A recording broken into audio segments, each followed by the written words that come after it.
Hi, hello. உழைப்பே உயர்வு அப்படின்னு ஒரு சின்ன ஸ்டோரி ஒன்று பார்க்கலாம், கேளுங்க. ஒரு ஹஸ்பண்ட் ஒய்ஃபு கை குழந்தையோடு சேர்த்து அவங்களுக்கு 5 பிள்ளைங்க, சின்ன சின்ன சின்ன பிள்ளைங்க எல்லாம் இருக்காங்க. அவங்கக்கிட்ட அவங்களோட உழைப்பை தவிர எதுவுமே இல்லை, பணம் எதுவுமே இல்லை. உழைச்சி முன்னேறலாங்கிற ஒரு நம்பிக்கை மட்டும்தான் இருக்குது. கணவன் மனைவி 2 பேரும் அந்த 5 குழந்தைங்களையும் கூட்டிக்கிட்டு வேலை தேடி ஒரு ஊருக்கு போகிறாங்க. அங்கே ஒரு ஒரு பெரிய காடு. அந்த காட்டுக்குள்ளே ஒரு சின்ன வேலை இந்த காட்டுக்குள்ளே ஒரு வீட்டை நீங்களே கட்டிக்கலாம். உனக்கு முடிஞ்ச வரைக்கும் நீ தங்குறதுக்கான ஒரு வீடு இதுக்குள்ளே கட்டிக்கிட்டு இந்த இடத்த பார்த்துக்கங்க அப்படின்னு சொல்லிட்டு ஒரு வேலை கிடைக்கிது. அந்த அந்த இடத்துக்குள்ளே ஒரு பெரிய ஆளுங்க நின்று அவங்க தலைக்கு மேலே இருக்குது செடிங்கெல்லாம். அவ்வளோ காடு, ஒரு மாதிரியான இடம். அதுக்குள்ளே தான் இவங்க தங்குறதுக்கு வீடு கட்டிக்கணும். அந்த மாதிரி ஒரு இடத்துல அவங்க அந்த கணவர் போகிறாரு. இந்த அம்மா அந்த குழந்தைங்க சின்ன சின்ன பிள்ளைங்க, கை குழந்த, 3 வயசு பொண்ணு, 3 வயசில் ஒன்று, 5 வயசில் ஒன்றுன்னு குட்டி குட்டி பிள்ளைங்களாக இருக்காங்க. பிள்ளைங்களை வச்சுக்கிட்டு அவங்க அம்மா அங்கே புதுசாக இவரே கல் மண் எல்லாம் வச்சு எடுத்து இவரே எல்லாமே ரெடி பண்ணி அவங்க அந்த குடும்பம் தங்குறதுக்கான அந்த காட்டுக்குள்ளே ஒரு இடத்த உருவாக்குறாங்க. ஒரு வீடை அவங்களே உருவாக்குறாங்க. ஒரு வீடு ஒன்று கட்டிட்டார். தனியாகவே இருந்து கணவன் மனைவி 2 பேரும் அந்த குழந்தைங்களையும் வச்சுக்கிட்டு அங்கே அவங்களுக்கான ஒரு சின்னதாக ஒரு வீடு கட்டிக்கிட்டாங்க. கட்டிட்டு அந்த இடத்த பார்த்துக்கணும், அதுதான் அவங்களோட வேலை. அதுக்கு அங்கே வர்ற சம்பளத்தை வச்சு தான் அந்த குடும்பத்தை அவங்க ரன் பண்ணணும். இவங்க அந்த காட்டுக்குள்ளேருந்து மெயின் ரோட்டுக்கு போகிறதுக்கு பாதையே கிடையாது. இவங்களா ஒரு ஆள் நடக்கிற அளவுக்கு ஒரு பாதையை ரெடி பண்ணிக்கிட்டாங்க. கட் பண்ணி அப்படியே நடந்து ரோட்டுக்கு போகிறதுக்கு கொஞ்சம் நேரம் ஆகும்.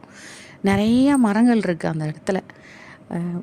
வாழை மரம், பலாமரம், தென்னை மரம், மாமரம், புளிய மரம், அப்படி நிறைய மரங்கள் இருக்குது.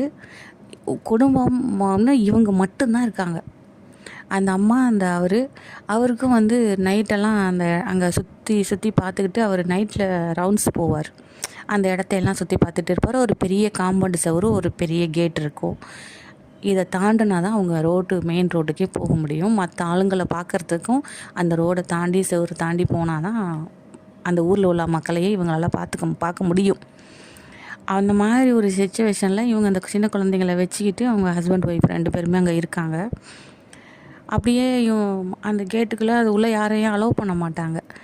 அந்த ரோட்டில் போகிற ஆளுங்கள்லாம் அப்படியே இவங்களுக்கு குடிக்கிற தண்ணி வேணும்னா அந்த ஃபாரஸ்ட் வழியாக மெயின் ரோட்டுக்கு போனால் தான், ரோட்டில் ரொம்ப தூரம் போனால் தான் தண்ணி கிடைக்கும். குடிக்கிற தண்ணி எல்லாத்துக்குமே தண்ணி அங்கே தான் போய் எடுக்கணும். இவங்க குழந்தைங்கள வீட்டில் வச்சுட்டு இந்த அம்மா தான் போய் அவ்வளோ தூரம் தண்ணி எல்லாத்துக்கும் எடுத்துகிட்டு வச்சுக்கணும். அப்புறமா அந்த ஊர் ஆளுங்களுக்கெல்லாம் தெரியுது இந்த காட்டுக்குள்ளே ஒரு குடும்பம் இருக்குது, யாரோ இருக்கிறாங்க அப்படின்ட்டு. அது வரைக்கும் யாருமே அது உள்ளே வந்ததே இல்லை. அதை பார்த்ததில்ல. கேட்டெல்லாம் லாக்கில் இருக்கும். உள்ளே யாரையும் அலோவ் பண்ண மாட்டாங்க. அப்போ கொஞ்சம் கொஞ்சமாக வெளியே ஆளுங்க கொஞ்சம் பார்க்குறாங்க. பார்த்துட்டு, எப்படி நீங்கள் இங்கெல்லாம் இருக்கிறீங்க, தனியாக பிள்ளைங்க இருக்காங்களான்னு விசாரிக்கிறாங்க. இந்த அம்மா தண்ணி எடுக்க போகும்போது தான் மற்ற ஆளுங்களை பார்ப்பாங்க, அவங்கக்கிட்ட பேசுவாங்க. அப்போ எங்களுக்கு கொஞ்சம் அடுப்பெல்லாம் எரிக்கணும், விறகு எடுக்கணும், எங்களுக்கு கொஞ்சம் நேரம் உள்ளே விட்டிங்கன்னா நாங்கள் கொஞ்சம் விறகெல்லாம் எடுத்துக்கலாம்னு சொன்னோன்னே இவங்க கொஞ்சம் நேரம் அலோவ் பண்ணுறாங்க. அப்படியே மக்கள் ஒவ்வொருத்தராக உள்ளே வராங்க. இவங்களுக்கு மற்றவங்களோட ஒரு கான்டாக்ட் கிடைக்கிது. அவங்க வர்றவங்களுக்கு விறகு வேணும்னா அப்படியே எடுத்துகிட்டு போயிடுவாங்க. அப்படி தான் இவங்க இன்னொருத்தவங்களோட பேச ஆரம்பிக்கிறாங்க. அந்த குழந்தைங்க கொஞ்சம் கொஞ்சமாக அப்படியே வளர்ந்துக்கிட்டே வராங்க. அவங்களுக்கு சாப்பாடுன்னு பார்த்தா நிறையா அந்த நிறைய பலாமரம் இருக்குது. பெரிய பெரிய மரத்துலேயே பழம் வெடித்து அப்படியே விழுற மாதிரி அவ்வளோ மரம் இருக்குது. அந்த பலாப்பழத்தை அவர் கட் பண்ணி எடுத்துகிட்டு பாதி பாதியாக வெட்டி பிள்ளைங்களுக்கு கொடுப்பாங்க. அவங்க சாப்பாடுன்னு பார்த்தா அந்த மரத்தில் இருக்கிற பலாப்பழம், அப்புறம் அந்த பலாக்காய், அந்த காயை வச்சு குழம்பு பண்ணுவாங்க. பழத்தை பிள்ளைங்களுக்கு சாப்பிட கொடுப்பாங்க.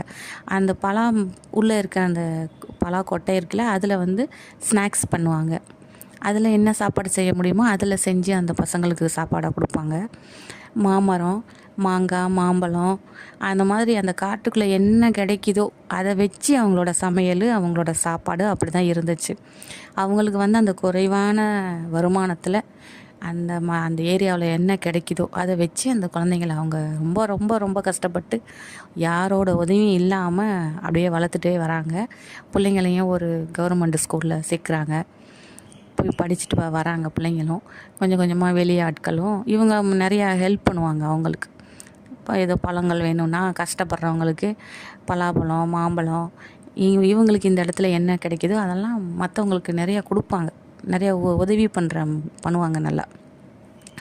இந்த பிள்ளைங்களும் அப்படியே வளர்ந்து 12th முடிச்சிட்டாங்க, ஸ்கூலை முடிச்சிட்டாங்க. அப்படியே மேல் படிப்புக்கு இவரோட நல்ல மனசு இருக்குது.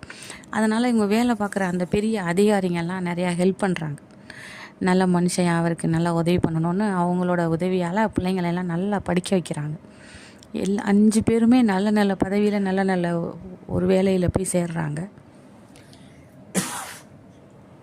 இவரோட 2 பேரும் எந்த பண உதவியும் இல்லாமல், யாரோட உதவியும் இல்லாமல், அவங்களோட நம்பிக்கையும் உழைப்பை மட்டுமே வச்சு உழைச்சி முன்னேறி பிள்ளைங்களெல்லாம் நல்ல நல்ல இடத்துல படிக்க வச்சு நல்ல வேலைக்கு சேர்த்து அவங்கள எல்லாரையும் நல்லபடியாக கல்யாணம் பண்ணி கொடுக்குறாங்க.